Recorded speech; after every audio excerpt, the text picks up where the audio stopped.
Max Weber marcó como quizá ningún pensador antes en la historia la forma en la que se plantean los problemas en las ciencias sociales. Sin ir muy lejos, en sus estudios sobre los sistemas sociales afirmaba cosas como que era imposible entender el mundo en el que vivíamos si lo separábamos de la influencia de la Iglesia.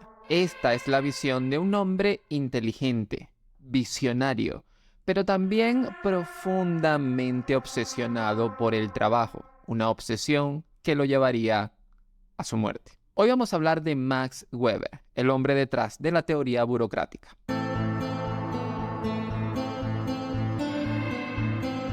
Nacido el 21 de abril de 1864 en Prusia, Alemania, Weber era el hijo mayor de 2 hermanos. Su padre, un político liberal y posterior miembro de la Cámara de Diputados del país, sería una de las piezas claves para entender por qué Max Weber pensaba de la forma en que pensaba. Principalmente porque gracias al trabajo de su padre, el pequeño Max siempre se vio rodeado de personas de poder e intelectuales bastante relevantes para la época. Iban a su casa a visitar a su padre. Pero hay un elemento en esta historia que yo me atrevería a decir que influye aún más en Max, y es Helene Weber, la madre de Max Weber. Helene no era una madre cualquiera, pues se crió en una familia calvinista. Sí, yo tampoco sabía que era calvinista, pero para entenderlo de la forma más resumida posible, son un ala de la iglesia protestante que todavía mantiene las creencias católicas, pero de una forma mucho más radical.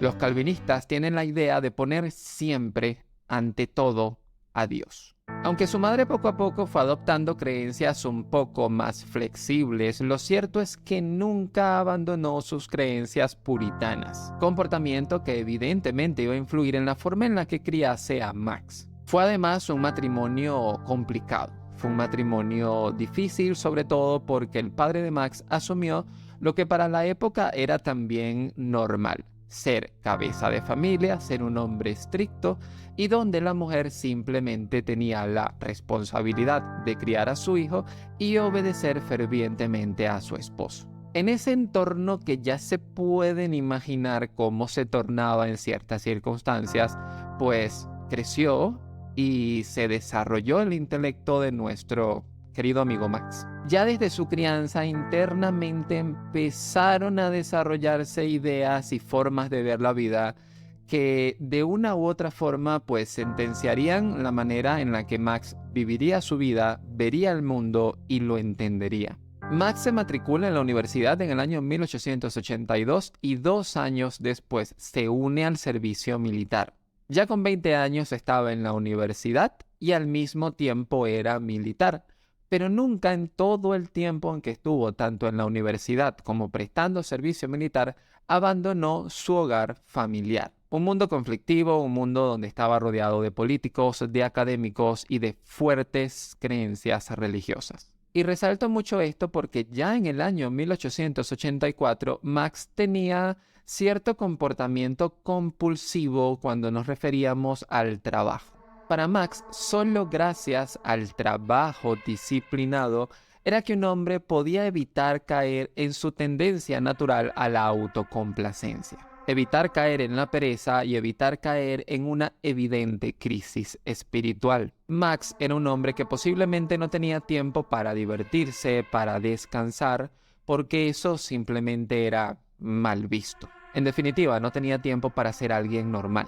Pero lo cierto es que también gracias a esa disciplina y gracias a esa obsesión por el trabajo, Max fue bastante exitoso tanto en el mundo académico como posteriormente en el mundo profesional. Y por si fuera poco, debido a la influencia de su padre, también tenía una participación política activa bastante importante. Pero paradójicamente, sus mejores trabajos no llegarían hasta que colapsó. En el año 1897 su padre fallece y parece que esta es una de las situaciones en su vida que hace que el vaso se rebose y meses después cae en un colapso nervioso. Su delicado equilibrio emocional comienza a verse afectado, por lo que decide viajar y decide seguirse dedicando a la docencia como una forma de distraerse, cosa que de hecho le funcionó durante unos meses, pero no pudo escapar de la realidad. En el año 1892 sufre un colapso nervioso que lo incapacita durante 5 años. 5 años de rehabilitación, 5 años de recaídas, 5 años de un esfuerzo bastante duro por recuperarse y poder retomar su vida normal. Lo coherente, por supuesto, sería pensar que durante estos años donde sufrió el colapso nervioso, él realmente no hizo nada. Y es justo lo sorprendente de Max, que cuando estaba en la peor etapa de su enfermedad, también estaba en la mejor situación, por decirlo de alguna forma, mental o reflexiva para hacer sus mejores trabajos. Se dice que cuando estaba en su parte más agónica de la enfermedad fue cuando empezó a pensar, por ejemplo, la relación que existía entre sus creencias calvinistas, su moral fuertemente influenciada por sus creencias religiosas y su obsesión por el trabajo. Comenzó a entender que su vida estaba regida por sus creencias y luego esto lo llevó mucho más allá, porque en lugar de pensar en sí mismo, empezó a pensar en la sociedad bajo los mismos términos. Empezó a preguntarse si esas creencias que de alguna forma regían el comportamiento de la sociedad podían explicar por qué la sociedad funcionaba como funcionaba. Y obviamente lo que nos atañe en este video es que uno de sus trabajos más importantes, la teoría de la burocracia, nace en esta época.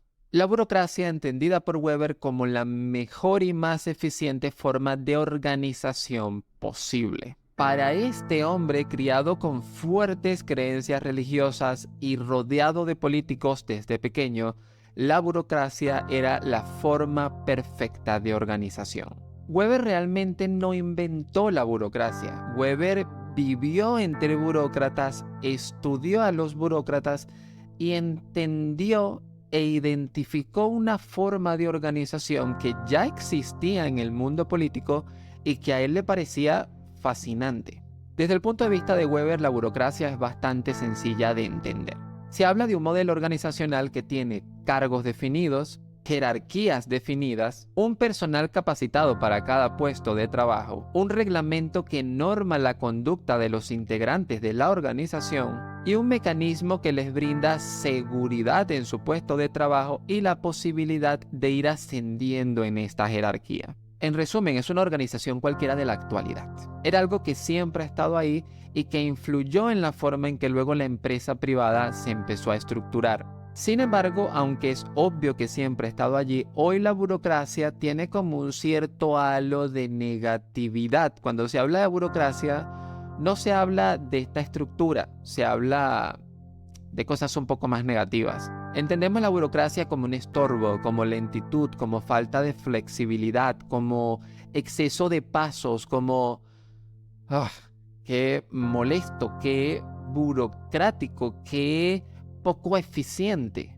Max Weber decía que era la forma más eficiente de crear una organización, pero al mismo tiempo en la actualidad creemos que no es así. ¿Por qué? La burocracia nace de una necesidad de definir una estructura y definir pasos a seguir para que la organización pueda funcionar de manera correcta, para que los individuos que la componen sepan qué tienen que hacer. Y eso, en este contexto, estamos hablando finales del siglo XIX, principios del siglo XX, curiosamente coincide con las ideas de un señor llamado Taylor, que ya estaba desarrollando sus teorías científicas de administración, pero también coincide con las ideas de Fayol, que ya estaba proponiendo los principios que fundamentan hoy la administración como la conocemos. Casualidad o no, hablamos de las mismas ideas, hablamos de tener una unidad de mando, hablamos de tener jerarquía, hablamos de la especialización del trabajo, hablamos de cosas que hoy damos por sentado. Una teoría burocrática que en su justa medida es necesaria, pero que en exceso también da problemas. La burocracia en exceso se degenera y produce problemas en las organizaciones que se evidencian en falta de flexibilidad, sobreespecialización, rigidez, reglas que se contradicen. Y esto, antes de morir, Max lo identificó y lo dijo, lo advirtió. Él mismo advirtió que la burocracia al final derivaba en problemas como nepotismo, duplicación de esfuerzos, corrupción y, en líneas generales, ineficiencia. Pero igual necesitamos de burocracia para que la organización funcione. En su justa medida, tiene que ser aplicada. Es un mal necesario, es un veneno que hace falta para que la organización funcione, solo que se tiene que aplicar en una dosis lo suficientemente baja para que no sea letal.